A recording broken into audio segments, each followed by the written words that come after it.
88 Chinese POGO worker nakatakdang ipa-deport ngayong araw.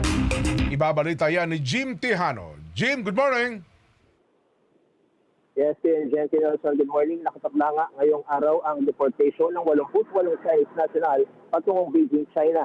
Kabilang dito ang 9 na babae at 79 na lalaki na pawang mga Chinese. Ayon sa Presidential Anti-Organized Crime Commission o PAOK, kombinasyon ito ng mga POGO workers mula sa 3 POGO hub na silalaki ng ahensya sa bansa.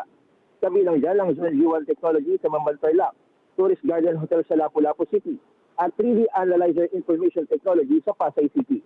Sakay ng Philippine Airlines PR-358, alas 6:55 ngayong umaga ang departure time ng mga ito sa NAIA Terminal 1. Habang inaasahang darating naman sa bansang Beijing ang 88 Chinese POGO worker bago mag-alas 12 ng tanghali. Laglag ng PAOK, pawang mga tourist visa lang mga mitwit ng mga ito at walang working permits. Magugunitan ay tinakda ng gobyerno ang mass deportation sa mga foreign national na nagtrabaho sa illegal na Philippine Offshore Gaming Operator o POGO at ang pagpapatupad ng total ban nito sa bansa. Sa datos ng PAOK, halos nasa 70% na ang umani na pahintot na ipasalang POGO hub sa bansa at nasa 200 POGO workers naman ang kanilang naipalipo. Narito ang ating nakuhang panayam kay Yusek Gilbert Cruz. Ang ginagawa kasi dyan, 45 days muna silang i-quarantine. Ano? And then after that, yung Chinese authorities will be checking on yung participation nila rito, kung anong krimen ang pwedeng isampa sa kanila doon sa China.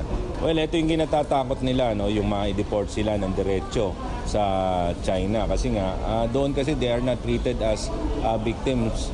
Ang trato sa kanila ron ay may kasalanan sila na they have to face yung kasalanan ginawa nila rito sa atin.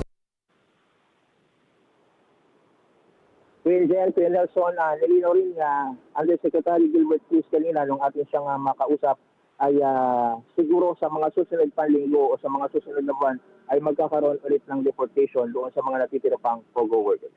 Kuya Jen? Maraming salamat, Jimbo Tejano!